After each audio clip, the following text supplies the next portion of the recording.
আসসালামু আলাইকুম। প্রিন্স বাংলা প্রশিক্ষক ইউটিউব চ্যানেলে আপনাদের সবাইকে স্বাগতম। আজকে যে টপিক নিয়ে আলোচনা করব, যে বিষয় নিয়ে আলোচনা করব সেটি হচ্ছে বাংলা সাহিত্যের ইতিহাসের যুগ বিভাগ। যারা অনার্স প্রথম বর্ষে পড়াশোনা করছেন বাংলা বিভাগের, তাদের জন্য এই প্রশ্নটি খুবই গুরুত্বপূর্ণ। এটি সচরাচর ফাইনাল পরীক্ষাতে এসে থাকে, বড় প্রশ্ন আকারে এসে থাকে অথবা ছোট টিকা আকারেও আসতে পারে। বড় প্রশ্ন যেটা আসে সেটাতে এটার মার্ক হচ্ছে 15 অথবা 16। তো আমরা সরাসরি প্রশ্নের উত্তরটাতে চলে যাই। কীভাবে আমরা পরীক্ষায় অ্যান্সার করব, কী লিখব, কী লিখলে আমরা বেশি নাম্বার পেতে পারি, সেই বিষয়ে আজকে আলোচনা করব এবং হাতে কলমে দেখিয়ে দিব কীভাবে আমরা অ্যান্সার করব। তার আগে এই বাংলা সাহিত্যের ইতিহাসের যে যুগ বিভাগ, এই যুগ বিভাগে যাওয়ার পূর্বে আমাদের দুইটা বিষয় খুব ক্লিয়ার থাকা উচিত, পরিষ্কার থাকা উচিত। একটি হচ্ছে খ্রিস্টপূর্ব, একটি খ্রিস্টাব্দ। আমরা এই দুটি শব্দের সাথেই মোটামুটিভাবে পরিচিত, খ্রিস্টপূর্ব এবং খ্রিস্টাব্দ। আমরা যদি যে সময়টা, টাইম লাইনটা, সেটাকে যদি একটু ভাগ করতে চাই, যেমন আজকে 2026 সালের ফেব্রুয়ারি মাস চলছে, ফেব্রুয়ারি শেষের দিকে চলছে। তো আমি যদি 26 বছর পূর্বে যাই, আমি যদি এখানে লিখি 2000 সাল, এটা 2000 সাল, এখানে 2026 সাল। তার মানে 2000 থেকে আমরা আজকে 2026 সালে এসেছি। অনেকের জন্ম 2000 সালের পরেও। তো এরও পূর্বে কিন্তু 1800 সাল ছিল। 1800 সালের পূর্বেও 1000 সাল ছিল। আবার 1000 সালের পূর্বেও 1 সালও কিন্তু ছিল। 1 থেকে শুরু করে আজকে কিন্তু 2026 সাল পর্যন্ত আছে। আমরা জানি আমাদের হযরত মুহাম্মদ সাল্লাল্লাহু আলাইহি ওয়াসাল্লাম 570 খ্রিস্টাব্দে জন্মগ্রহণ করেন, খ্রিস্টাব্দে। তাহলে এই যে 1 অথবা 0, তার পূর্বে কি? এই 1 থেকে যখন এই বছর গণনাগুলো শুরু হয়, 1, 2, 3, 4 এভাবে 570, তারপরে 600, 650, 1000, 1800, 2000 সাল, 2001, 2002, 2010, 2026 এ পর্যন্ত এসেছে। এর পূর্বেও কিন্তু সময় ছিল।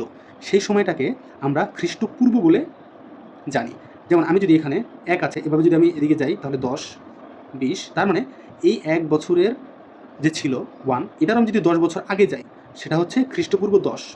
এই 10-এরও আরও যদি আমি 10 বছর পূর্বে যাই, তখন সেটা খ্রিস্টপূর্ব 20। এরও যদি আমি 500 বছর আগে যাই, তাহলে এটা হচ্ছে খ্রিস্টপূর্ব 500 অব্দ, খ্রিস্টপূর্ব 500 অথবা 500 খ্রিস্টপূর্ব।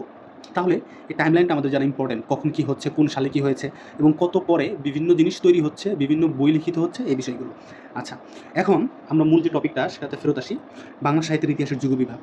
এই বাংলা সাহিত্যের ইতিহাস এবং এই যে যুগ যে ভাগ করা হয়েছে, সেটা 2টি ঘটনাকে কেন্দ্র করে হয়েছে। 1, 2। প্রথম যে ঘটনাটা, সেটা যদি আমি বলি, সেটা হচ্ছে তুর্কি আগমন, অর্থাৎ ইখতিয়ারউদ্দিন মোহাম্মদ বিন বখতিয়ার খিলজির যে আগমনটা, সেটা, এবং কলকাতাতে ফোর্ট উইলিয়াম কলেজ প্রতিষ্ঠা। এই টপিকগুলো খুবই ইম্পর্টেন্ট আমাদের বাংলা সাহিত্যের ইতিহাসের জন্য, বাংলা বইয়ের জন্য, বাংলা কবিদের জন্য, বিশেষ করে ফোর্ট উইলিয়াম কলেজটা। এই ফোর্ট উইলিয়াম কলেজটা আমরা অন্য একটা ভিডিওতে বিস্তারিত আলোচনা করব। আচ্ছা, এখন এই তুর্কি আগমন এবং ফোর্ট উইলিয়াম কলেজের উপর ভিত্তি করে কেন এই বাংলা সাহিত্যের যুগ বিভাগ রিলেটেড, কীভাবে প্রাসঙ্গিক, এটা আমরা ধাপে ধাপে বুঝতে পারবো। তার আগে আমরা যদি বলি যে বাংলা সাহিত্যের যুগ বিভাগটা, এটা যদি কমন যে যুগ বিভাগটা, কমন যুগ বিভাগ যেটা সকলেই একমত, সেটা হচ্ছে 3 ভাগে। তার মানে বাংলা সাহিত্যের যে যুগ বিভাগটাকে, সেটাকে 3 ভাগে ভাগ করা হয়েছে। বাংলা, এটা আমি লিখে ফেলি। আচ্ছা, বাংলা সাহিত্যের যুগকে 3 ভাগে ভাগ করা হয়েছে। এই 3 ভাগটা কি? একটা হচ্ছে প্রাচীন যুগ, একটা হচ্ছে মধ্যযুগ এবং আধুনিক যুগ। এই 3টা নিয়ে কারো কোনো প্রবলেম নেই। বিশেষ করে এই প্রাচীন যুগ এবং আধুনিক যুগ, এই দুটো নিয়ে প্রত্যেকে একমত। কিন্তু এই মধ্যযুগটাকে অনেকে অনেকভাবে ভাগ করেছে, যেটা আমরা পর্যায়ক্রমে দেখব। আগে আমরা জেনে নিই এই প্রাচীন যুগটা কত সাল থেকে শুরু হয়েছে। ডক্টর মোহাম্মদ শহীদুল্লাহ যে ভাষা বিজ্ঞানী, তিনি মনে করেন প্রাচীন যুগটা 650 সাল থেকে 1200 সাল, যেটাকে আমরা খ্রিস্টাব্দ বলছি, এই সময়টুকুর মধ্যে এই প্রাচীন যুগ ভাগ করা হয়েছে। এবং এই প্রাচীন যুগে যদি একমাত্র যে বইটা, একমাত্র সাহিত্য, সেই সাহিত্যের নাম হচ্ছে চর্যাপদ। এই চর্যাপদ নিয়েও আমরা আলাদাভাবে একটা ক্লাস নিব এবং ভিডিও বানাবো। আচ্ছা, এই চর্যাপদটা এই প্রাচীন যুগে আবিষ্কৃত হয়েছে। এই যে 650 থেকে 1200 সাল পর্যন্ত এই অংশটুকু ডক্টর মোহাম্মদ শহীদুল্লাহ বলেছেন। ডক্টর মোহাম্মদ শহীদুল্লাহ। আবার অন্যদিকে আরও একজন ভাষাবিজ্ঞানী, তার নাম হচ্ছে ডক্টর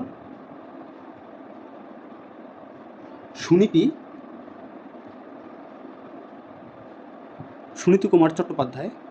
তিনি মনে করেন যে এই প্রাচীন যুগটা 650 থেকে নয়, এই প্রাচীন যুগটা 950 থেকে 1200 খ্রিস্টাব্দ, এই সময়টুকুর মধ্যে ভাগ করা হয়েছে, বা প্রাচীন যুগটা এইটুকু সময়ের ভিতরে অবস্থান ছিল। প্রাচীন যুগ এই দুইটা সালের মধ্যেই সীমাবদ্ধ, হয় 650 অথবা 950। আমরা যখন যারা অনার্সের ছাত্র আছি তারা কিন্তু আমরা দুইটাই উল্লেখ করব।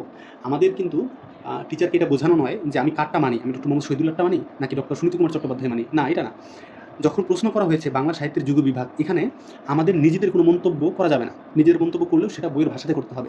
এবং আমরা এটা বোঝানোর চেষ্টা করব এই প্রশ্নের উত্তরে বা এই প্রশ্নের আলোকে কোন ভাষা বিজ্ঞানী, কোন ভাষাতাত্ত্বিক কী তার মতামত উত্থাপন করেছে সেটা।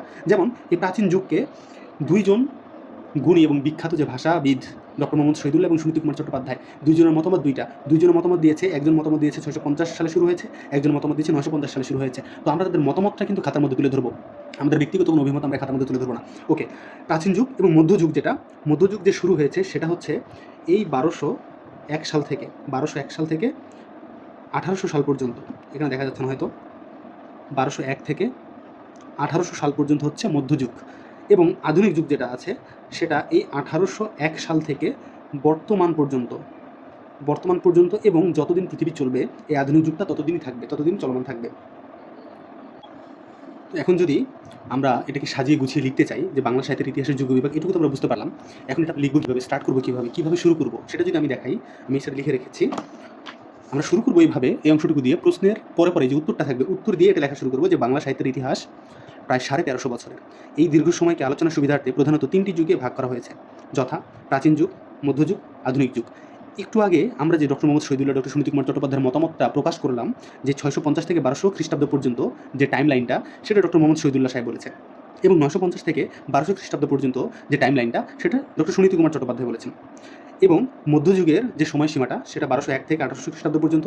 আধুনিক যুগ 1801 থেকে বর্তমান পর্যন্ত, এই অংশটুকু।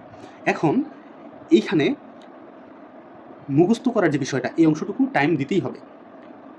কীভাবে মনে রাখবো আমরা? 650 থেকে 1200 পর্যন্ত এটা মনে থাকবে। সুনীতি কুমার, যেহেতু সুনীতি মানে 9, এখানে 950, তার মানে সুনীতি কুমার 950, ডক্টর মোহাম্মদ শহীদুল্লাহ 650। এটা আমি যেভাবে মুখস্থ করতাম সেটা আমি বলছি, সুনীতি 9 আছে এজন্য 950, এভাবে। এই প্রথম অংশটুকু আমরা এইভাবে লিখব। এর পরবর্তীতে মূল যে বিষয়টা, এতটুকু লিখলে তো আর আমাকে 15 নাম্বার দিবে না। এইখানে পড়ার যে বিষয়টা, যেটা টিচাররা চায়, শিক্ষকরা চায়, সেটা হচ্ছে এই মধ্যযুগটা। এই মধ্যযুগটার সময়টা খুবই বিশাল এবং আধুনিক যুগটা সময় খুব বিশাল। আধুনিক যুগ যেহেতু বর্তমান পর্যন্ত চলছে, এই মধ্যযুগটার মধ্যে যে টাইমটুকু, এই টাইমটুকুকে অনেক ভাষাবিদ, অনেক শিক্ষক অনেক ভাগে বিভক্ত করেছে। বিভিন্ন শাসনামলে বিভিন্ন ভাগে ভাগ করেছে এই মধ্যযুগটাকে। তো এখন আমরা যে ভাগ করব বা পরবর্তীতে যতগুলো যুগ বিভাগ আমরা পড়বো, এখন এটুকু তো ফাইনাল, এটুকু ফিক্সড 3টা। এই 3টার মধ্যে এই মধ্যযুগটা নিয়ে আমরা এখন একটু আলোচনা করব। আমাদের প্রথম অংশটুকু এই পর্যন্ত। তো আমি এখানে ফিনিশিং যে সাইন সেটা দিয়ে দিলাম। এখন আমরা মধ্যযুগ নিয়ে যদি আলোচনা করি, এই মধ্যযুগটাকে অনেকে অনেকভাবে বলেছে। আমরা একটু আগে দেখেছিলাম যে তুর্কিদের আগমন। আমরা একজনের নাম শুনেছি, ইখতিয়ার উদ্দিন মোহাম্মদ বিন বখতিয়ার খিলজি। তার আগমনের ফলে কিন্তু অনেক কিছু পরিবর্তন হয়ে গেছে ভারতবর্ষে যখন তিনি আক্রমণ করেন, তারপর অনেক কিছু পরিবর্তন হয়ে গেছে। ইখতিয়ার উদ্দিন মোহাম্মদ বিন বখতিয়ার খিলজি ভারতবর্ষ আক্রমণ করে 1204 খ্রিস্টাব্দে। এই 1204 খ্রিস্টাব্দে আক্রমণ করার ফলে তখন বাংলায় তথা ভারতবর্ষে যে মুসলিম যে শাসনটা, এই মুসলিম শাসনটা কিন্তু শুরু হয়।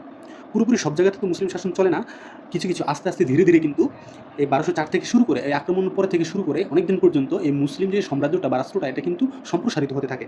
তো আমরা যদি এই মধ্যযুগটাকে ভাগ করি, মধ্যযুগটাকে বিভিন্ন ভাগে ভাগ করা যায়। আচ্ছা, আমরা আরেকটা জিনিস স্কিপ করে গিয়েছি, সেটা বলাটা খুবই গুরুত্বপূর্ণ। এখানে এই যে 3 ভাগে ভাগ করলাম আমরা, 3 ভাগে, এটা হচ্ছে সর্বজনের সম্মতিতে, সর্বজন এইটাই মানে। তো একজন লেখক আছে সুনীতি কুমার চট্টোপাধ্যায়, পণ্ডিত মশাই। তো উনি একটু স্রোতের বিপরীতে যাওয়ার চেষ্টা করেন। একজন যদি বলে 650, সে বলে 950, মানে এটা তাদের হচ্ছে পাণ্ডিত্য বা তাদের জ্ঞান। তো তিনি ডক্টর সুনীতি কুমার চট্টোপাধ্যায় একটা বই লিখেছেন, সেই বইটি মস্ত বড় একটা বই, বিশাল বড় একটা বই। সেই বইটা নিয়েও কিন্তু অনেক সময় টিকা কোশ্চেন আসে, বড় প্রশ্ন আসে, 15 নম্বরের কোশ্চেন আসে এবং টিকা 5 বা 6 নম্বরের কোশ্চেন আসে। সেই বইটার নাম হচ্ছে ODBL। প্রশ্নপত্রে শুধু এইটা দিয়েই একটা উত্তর হয়, এটা দিয়ে একটা প্রশ্ন হয়, যেটার ব্যাখ্যা লিখতে হয় 5 মার্কের। তো ODBL মানে হচ্ছে, ODBL এর আমি যদি ফুল ফর্মটা লিখি, সেটা হচ্ছে the origin and development of the Bangali language. এইখানে ও ডেভেলপমেন্টের ডি, বেঙ্গলি এর বি, ল্যাঙ্গুয়েজের এল, এই কয়েকটা প্রথম যে অক্ষরটা ও ডি বি এবং এই এল, এই হচ্ছে ODBL। মস্ত বড় একটা বই। এই ODBL এই বইয়ের মধ্যে ডক্টর সুনীতি কুমার চট্টোপাধ্যায়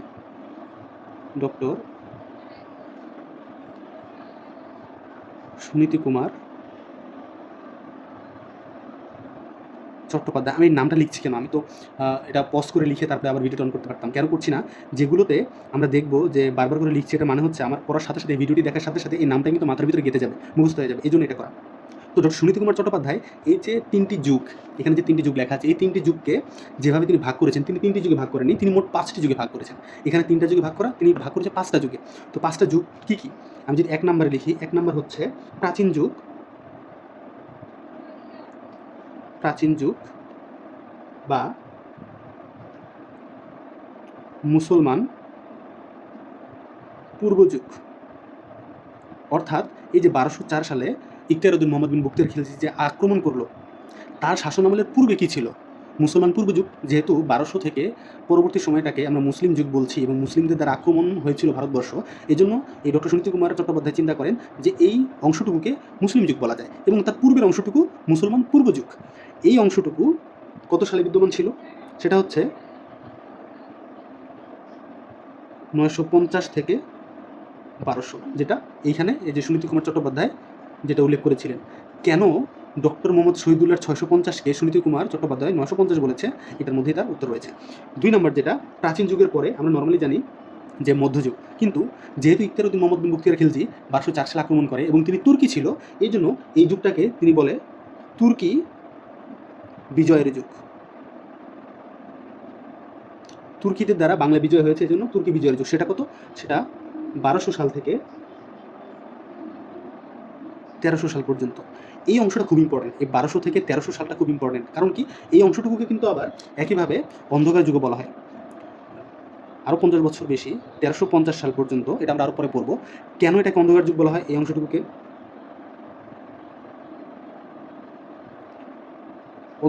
অন্ধকার যুগ বলার কারণ হচ্ছে, যখন 1204 সালে তুর্কিরা আক্রমণ করে, ভাষা বিজ্ঞানীরা মনে করে যে ওই সময় মুসলমানরা যেহেতু আক্রমণ করেছে, যত হিন্দু ছিল মানুষজন, সনাতন ধর্মাবলম্বী ছিল, তাদের যে মন্দির ছিল, তাদের যে পাঠাগার ছিল, সকল কিছু যুদ্ধের কারণে এবং তাদের ধর্মটা এবং তাদের শাসনটা বিস্তার করার জন্য এই সকল কিছু একটা অরাজকতার মধ্যে পড়ে গিয়েছিল। তো ওই সময়টাতে এই যুদ্ধের মধ্যে মানুষজন কিন্তু কাব্য রচনা, গ্রন্থ রচনা করতে পারেনি, তাদের সাহিত্য চর্চাটা করতে পারেনি।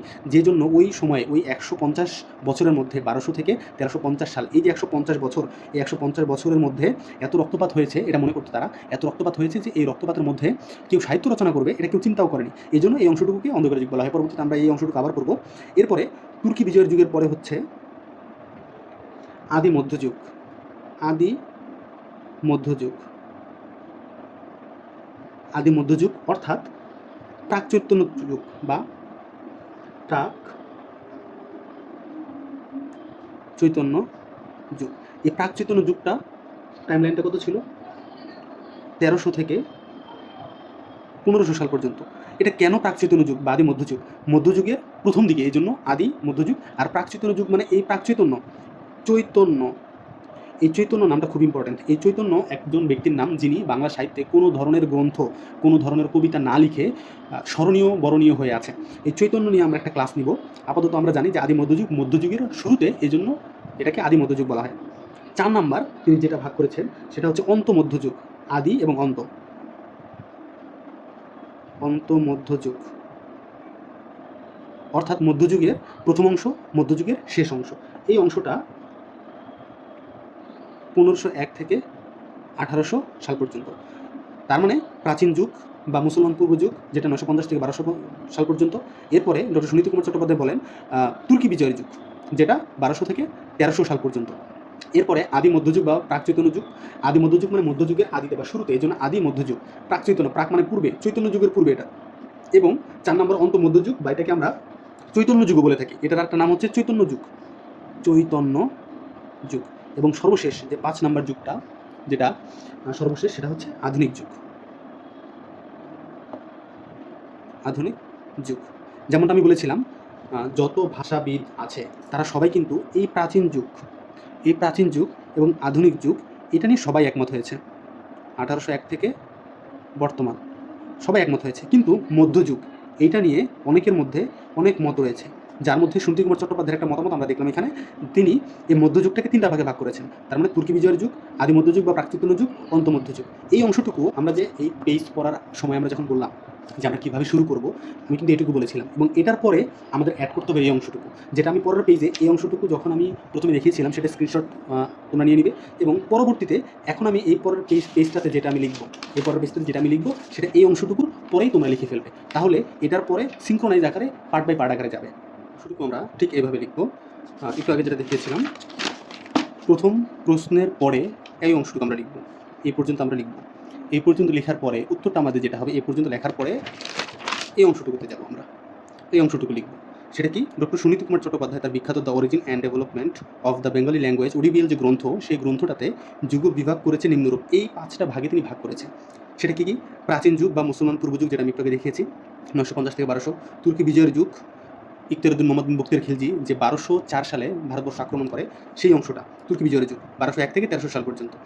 আদি মধ্যযুগ বা প্রাক চৈতন্য যুগ, এই চৈতন্য যুগটা নিয়ে আমি একটু ব্রিফ করি। এই চৈতন্যটা এই পরবর্তী পেজে বা অনেক আসবে, তো চৈতন্যটা নিয়ে হালকা একটু আমি কথা বলি। চৈতন্য এই যে যুগটা, এই যুগটা একটা ব্যক্তিকে কেন্দ্র করে গঠিত হয়, যার নাম হচ্ছে শ্রী চৈতন্য। মধ্যযুগে এবং প্রাচীন যুগ, প্রাচীন প্লাস মধ্য, এই দুইটা যুগের যে সাহিত্য, এই সকল কিছু কিন্তু সাহিত্যকে কেন্দ্র করেই। যে সাহিত্যটা ছিল, এই সাহিত্যগুলো কিন্তু ছিল দেবতা নির্ভর। দেবতা, তারপরে হচ্ছে নিগূঢ় তত্ত্ব, মানে আধ্যাত্মিক বিষয়গুলো নিয়ে ছিল, আধ্যাত্মিক বিষয়গুলো নিয়ে ছিল। কিন্তু এই যে চৈতন্য নামে যে ব্যক্তিটা, এই চৈতন্য নামে ব্যক্তি, উনি কোনো গ্রন্থ রচনা করেনি, কোনো কবিতা রচনা করেনি, কোনো গান রচনা করেনি, তিনি কিচ্ছু করেনি। তার একমাত্র কাজ যেটা তিনি করেছেন এবং যার জন্য তিনি এত পপুলার, সেই একটা কাজ হচ্ছে মানব প্রেম প্রচার। এই মানব প্রেম প্রচার এর কারণেই তিনি এত বিখ্যাত হয়েছেন। কেননা আমরা যখন কোনো একটা বিষয় আবিষ্কার করি বা কোনো একটা জিনিস আবিষ্কার করি, তখন আমাদের সবার কিন্তু ভালো লাগে এবং একটা কৌতূহল কাজ করে। কেননা ওই বিষয়টা বা ওই বস্তুটা কিন্তু আগে কখনো মানুষ জানতো না।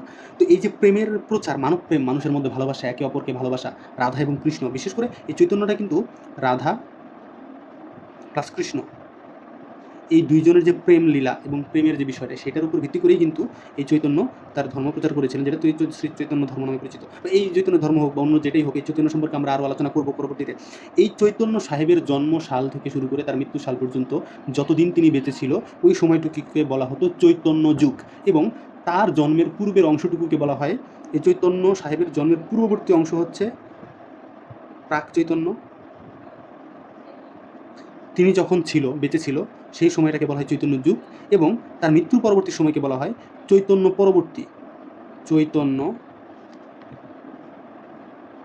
পরবর্তী সময়। এই হচ্ছে চৈতন্যের বিষয়টা। এবং চৈতন্য বিষয় হয়তো আমি এখন খুব বিস্তারিত বলি নাই, হয়তো কিছু ভুল বলে ফেলছি, এই জন্য আমি আন্তরিকভাবে দুঃখিত।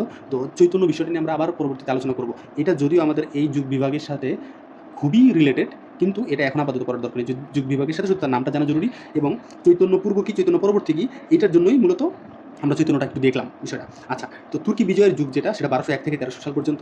আদি মধ্যযুগ বা প্রাক চৈতন্য যুগ, এই যেটা বললাম, চৈতন্য জন্মের পূর্ববর্তী অংশটুকু, যে সময়টুকু ছিল যখন তার জন্ম হয়নি বা যখন তার জন্মের আগের সাহিত্য, সেই অংশটুকুকে বলা হচ্ছে প্রাক চৈতন্য যুগ। এরপরে অন্ত মধ্যযুগ, আদি মধ্যযুগের সময়টুকু শেষ হওয়ার পরে অন্ত মধ্যযুগ বা মধ্যযুগের শেষের দিকে, তখন 1500 সাল থেকে 1800 সাল পর্যন্ত এটাকে অন্ত মধ্যযুগ বলা হতো। এবং আমাদের এই ডক্টর সুনীতি কুমার চট্টোপাধ্যায় ওস্তাদ, তিনি এই অন্ত মধ্যযুগকে আবার দুইটা ভাগে ভাগ করেছেন। একটা হচ্ছে চৈতন্য যুগ, যেটা আমরা পড়লাম, প্রাক চৈতন্য, তার মানে এই চৈতন্য যুগের মধ্যে এই বৈষ্ণব যে সাহিত্যটা, যেটা বললাম রাধা এবং কৃষ্ণ, এই রাধা এবং কৃষ্ণের যে প্রেম, এই প্রেম নিয়ে যে কবিতাগুলো রচনা হয়েছে, সেগুলোকে বলা হয় বৈষ্ণব সাহিত্য বা বৈষ্ণব পদাবলী, যেটা আমরা পরবর্তীতে পড়বো। তো যখন এই চৈতন্য যুগে বৈষ্ণব পদাবলীটা লেখা হতো, ওই সময়টুকুকে ডক্টর সুনীতি কুমার চট্টোপাধ্যায় বলছে চৈতন্য যুগ বা বৈষ্ণব সাহিত্যের সময়, যেটা 1500 সাল থেকে 1700 সাল পর্যন্ত ছিল। এরপরে নবাবী আমল, যেটা 1700 সাল থেকে 1800 সাল পর্যন্ত ছিল। নবাবী আমলটা বলতে যে মুসলমানদের যে শাসনটা, বিশেষ করে মুঘল সাম্রাজ্যের যে লাস্টের দিকের শাসনটা, সেই শাসনটাকে বোঝানো হয়েছে। তো এটা বিস্তারিত জানার দরকার নেই আপাতত, এখন এটুকু জানলে এনাফ। এবং লাস্টে আধুনিক যুগ, এই অংশটুকু। তাহলে আমি আবার একটু রিক্যাপ করছি। প্রথমে যে অংশটুকু আমরা লিখবো, সেই অংশটুকু হচ্ছে এটা, বাংলা সাহিত্যের ইতিহাস প্রায় 1350 বছর, এখান থেকে শুরু করে এই পর্যন্ত লিখবো। এই পর্যন্ত লেখার পরে আমরা লিখবো হচ্ছে এই অংশটুকু, ডক্টর সুনীতি কুমার চট্টোপাধ্যায়ের মতে তার ওডিবিএল গ্রন্থে তিনি কী কী উল্লেখ করেছেন, এই অংশটুকু আমরা লিখবো। নিচের অংশটুকু, এই অংশটুকু একটা লিখবো। এটার পরবর্তীতে যে অংশটুকু লিখবো, সেটা হচ্ছে এটা। আমরা ওই দুই পাঠটুকু লেখার পরে আরও কয়েকজনের যে যুগ বিভাগকে কীভাবে করেছে সেটা লিখব। এখন এই যে 15 নম্বর বা 16 নম্বরের কোশ্চেন আমরা মাত্র 2 জন ব্যক্তির যুগ বিভাগটা আমরা লিখেছি। একটা হচ্ছে ডক্টর মোহাম্মদ, একটা হচ্ছে সার্বিকভাবে যে 3টা যুগ বিভাগ, প্রাচীন যুগ, মধ্যযুগ এবং আধুনিক যুগ, এবং ওই প্রেক্ষিতে ডক্টর সুনীতি কুমার চট্টোপাধ্যায় তার ওডিবিএল গ্রন্থে যে 5টি যুগ বিভাগ করেছে সেটা লিখেছি। এবং এরপরের অংশটুকু লিখবো এটা, সেটা হচ্ছে প্রাচীন যুগ ও আধুনিক যুগ নিয়ে প্রায় সকল ভাষাবিদ এর কোনো মত পার্থক্য না থাকলেও মধ্যযুগ নিয়ে অনেককে তাদের ভিন্নমত প্রকাশ করেছে। তার মানে প্রাচীন যুগটা এবং আধুনিক যুগটা সবাই মোটামুটি ফিক্সড, যে প্রাচীন যুগটা 650 অথবা 950 থেকে শুরু হয়েছে 1200 সাল পর্যন্ত, এবং আধুনিক যুগটা 1800 সাল থেকে বর্তমান পর্যন্ত চলছে। কিন্তু মধ্যযুগটা নিয়ে সকলের মধ্যে না হলে কিছু ব্যক্তিদের মধ্যে একটু মতপার্থক্য বা ভিন্ন মত ছিল। সেগুলোর মধ্যে আমরা 3 জনের যে মতামত, সেই মতামতটা আমরা তুলে ধরার চেষ্টা করব। এখানে 3 জন, এবং আগে ডক্টর সুনীতি কুমার চট্টোপাধ্যায়, এবং সার্বিকভাবে যেটা মোট 5টা যুগ বিভাগ যদি আমরা খাতায় লিখতে পারি, তাহলেই এই কোশ্চেনের যে অ্যান্সারটা সেটাতে আমরা 10-এর উপরে বা 12 নম্বর 13 নম্বর কিন্তু আমরা পেয়ে যেতে পারি। তো এই অংশটুকুর পর আমি যেটা লিখব, ডক্টর মোহাম্মদ শহীদুল্লাহর মতে মধ্যযুগকে 2 ভাগে ভাগ করেছেন তিনি। একটা হচ্ছে পাঠান আমল, একটা হচ্ছে মোগল আমল। তো এই যে পাঠান আমলটা, যে পাঠানরা ছিল, পাঠানরা একটা মানে গোষ্ঠী ছিল, পাঠান, তারপরে মোগল, তারপরে তুর্কি, এরকম আর কি। তো পাঠান আমলটা ছিল 1201 থেকে 1576 সাল পর্যন্ত। এরপরে এটা কিন্তু শাসন ব্যবস্থার উপর ভিত্তি করে এটা ভাগ করা হয়েছে। পাঠান আমলটা ছিল 1201 থেকে 1576 সাল পর্যন্ত। এরপরে ছিল মোগল আমল। মোগল আমলটা ছিল 1577 থেকে 1800 সাল পর্যন্ত। এটা ডক্টর মোহাম্মদ শহীদুল্লাহর মতে মধ্যযুগকে তিনি ভাগ করেছেন 2 ভাগে। এরপরে ডক্টর এনামুল হক সাহেব তিনি মধ্যযুগকে আবার 3 ভাগে বিভক্ত করেছেন। একটা হচ্ছে তুর্কি যুগ, যেটা 1200 থেকে 1350 পর্যন্ত। একটা সুলতানি যুগ, যেটা 1351 সাল থেকে 50-এর পর 51 সাল থেকে 1575। এরপরে মোগলাই যুগ বা মোগল। এই মোগলাইটাই হচ্ছে মোগল। আমরা যে মোগলাই পরোটাটা খাই বা মোগলাই খাই হোটেলে বা বাসায় বানিয়ে, সেটা কিন্তু মোগল যারা ছিল সেখান থেকে কিন্তু এসেছে। তো মোগলাই যুগ। তো এটা আমরা এভাবে মনে রাখতে পারি,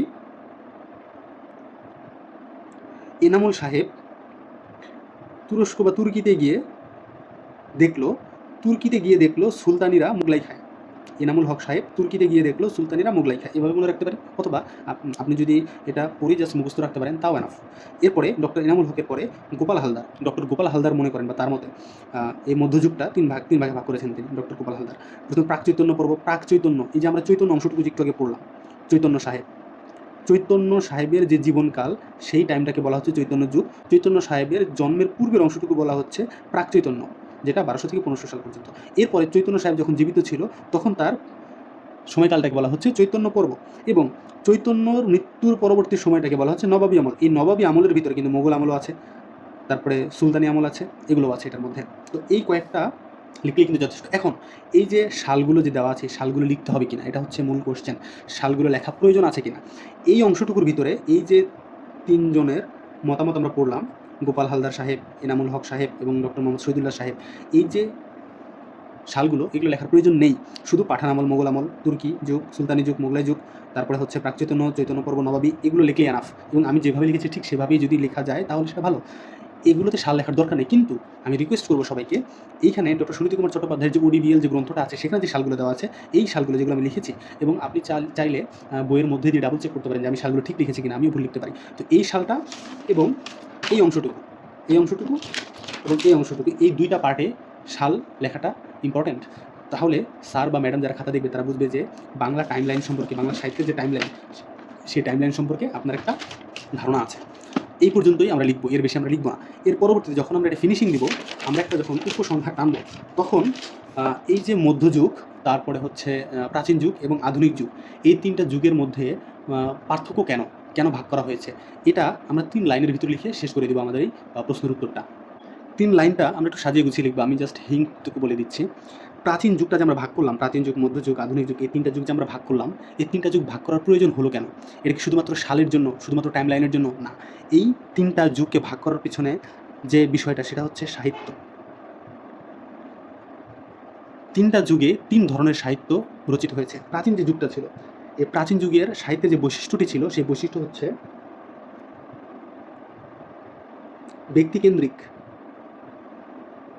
ব্যক্তিকেন্দ্রিকতা ও ধর্মনির্ভরতা। তার মানে এই সাহিত্যগুলো, প্রাচীন যুগের যে সাহিত্যগুলো ছিল, সেই সাহিত্যগুলোর মধ্যে ব্যক্তিকেন্দ্রিকতা এবং ধর্মনির্ভরতা, এই 2টা বিষয় এই সাহিত্যগুলোর মধ্যে ছিল। এরপরে যে মধ্যযুগ, এই মধ্যযুগের মধ্যে বা এই মধ্যযুগের সাহিত্যের মধ্যে সবচেয়ে বেশি প্রাধান্য পেয়েছে ধর্ম প্রধান। এখন আমরা যেটা পড়ছি এটা এই 3টা যুগকে ভাগ করলাম। 3টা যুগকে কেন ভাগ করলাম, তাদের বৈশিষ্ট্যগুলো কী, কী? এই বৈশিষ্ট্যগুলো আমরা দেখছি। প্রাচীন যুগের বৈশিষ্ট্য কী? প্রাচীন যুগের সাহিত্যের বৈশিষ্ট্য হচ্ছে ব্যক্তিকেন্দ্রিকতা ও ধর্ম নির্ভরতা। মধ্যযুগের যে সাহিত্যের বৈশিষ্ট্য সেটা হচ্ছে ধর্মপ্রধান। তারা ধর্মকে আশ্রয় করে বেশি সাহিত্য রচনা করত। এবং সর্বশেষ যে আধুনিক যুগ, এই আধুনিক যুগটা বৈশিষ্ট্য হচ্ছে মানব প্রধান। মানব প্রধান, মানবীয় যে গুণাবলী, সেই মানুষকে নিয়ে মানুষের দৈনন্দিন জীবন এবং এই সাহিত্যের মূল উপজীব্য বিষয়টাই হচ্ছে এই মানুষ। এই জন্য এই 3টি যুগকে 3টি ভাগে ভাগ করা হয়েছে। তো আজকে এই পর্যন্তই। আমাদের যে প্রশ্নটা ছিল বাংলা সাহিত্যের ইতিহাসের যুগ বিভাগ, সেটা আমরা করেছি। এই বিষয়ে আর কোনো প্রশ্ন যদি থেকে থাকে কারো, এই ভিডিও কমেন্ট সেকশনে অবশ্যই আপনারা জানাবেন। এবং আমি চেষ্টা করব পরবর্তীতে প্রত্যেকটা কোশ্চেনের যে অ্যান্সারগুলো আমরা কীভাবে লিখব, যেমন আমি এখানে যেভাবে লিখেছি, এখানে যেভাবে লিখেছি, একটা আলাদা খাতাতে পরিপূর্ণ যে প্রশ্নের উত্তর সেটা আমি লিখে আপনাদেরকে দেখাবো। আপনারা সেটা স্ক্রিনশট দিয়ে রাখবেন যেন সেটা আপনারা পড়তে পারেন। তো এই ভিডিওতে যদি কোনো সমস্যা থেকে থাকে বা এই ভিডিওতে যে আমি প্রশ্নটা নিয়ে আলোচনা করলাম সেটা থেকে আরও যদি কোনো প্রবলেম থেকে থাকে, কেউ যদি না বুঝে থাকেন, অবশ্যই কমেন্ট সেকশনে আমাকে জানাবেন। আজকে এই পর্যন্তই। পরবর্তী ভিডিওতে হয়তো অন্য কোনো টপিক নিয়ে, পরবর্তী যে টপিকটা থাকবে সেটা নিয়ে আমরা আলোচনা করব। ততদিন পর্যন্ত বা ততক্ষণ পর্যন্ত ধন্যবাদ। সবাই ভালো থাকবেন, সুস্থ থাকবেন। ধন্যবাদ। আসসালামু আলাইকুম।